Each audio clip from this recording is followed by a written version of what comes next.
Kahit man nakuha na ng Golden State Warriors ang kanilang bagong player na si Kristaps Porzingis, wala pa rin naman nga pong nangyayaring maganda sa kanilang team dahil bukod sa pananatili nila sa pang-8 pwesto at ang sunod-sunod na talo, hindi pa rin naman nakakabalik sa kanilang lineup ang ilan sa mga key player kagaya niya si Porzingis na meron pa rin iniindang karamdaman at si Stephen Curry na kasalukuyang out pa rin dahil sa injury sa kanyang tuhod. At ang malala pa dyan, may ilang mga insider na nagpapahiwatig na ngayon na posibleng going out for the season si Stephen Curry sa kanilang kampanya. Though ayaw para naman aminin ng mga fans ay napakaliit na lang naman ang chance ang mag-compete sila sa kampyonato. Though posible pa silang makapasok sa playoffs sa play-in tournament, hindi na rin naman nila kayang talunin ang ilang malalakas na contender sa West. Kaya it's either sumuko na lang sila ngayong season o tuluyan nilang pag-shutdown kay Curry para maging fully healthy next year, o di kaya susubukan pa nilang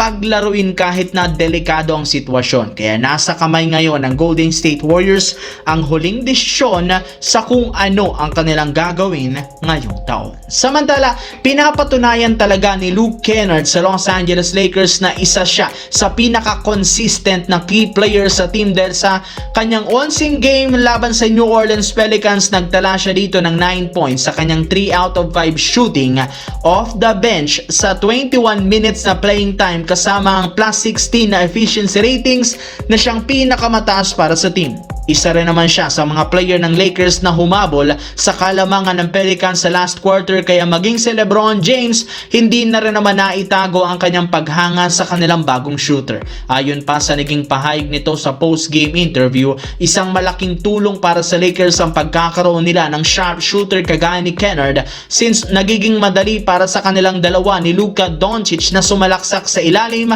sa pagiging floor spacer nito. Kaya kailangan talaga nila ito sa mga susunod na laro sa regular season, lalo pagdating ng NBA playoffs. Sa kabilang banda dito naman, alam naman natin na isa ang OKC Thunder sa may pinakamahigpit na depensa sa NBA, pero marami ngayon ang nagsasabi na isa ang team na ito sa may pinakamaruming maglaro. Ito dahil kay Lu Dort na ayon sa report siya ang posibleng pumalit kay Draymond Green bilang dirtiest player sa liga. Kung inyong ang matatandaan, isa si Draymond Green sa mga sinasabing pinakamaruming maglaro noon, pero ngayon mukhang si Lu Dort na dahil maraming senaryo ang sinasadya nitong saktan at gumawa ng sitwasyon na masasaktan ang binabantayan niya o nagbabantay sa kanya. Trending nga ang ilang mga clips kung saan kitang-kita kung gaano karumi maglaro si Lu Dort, at ang recent nga nitong ginawa ay kay Nikola Jokic. As of now, kahit man number 1 team ang OKC Thunder, maraming ang nagre-reklamo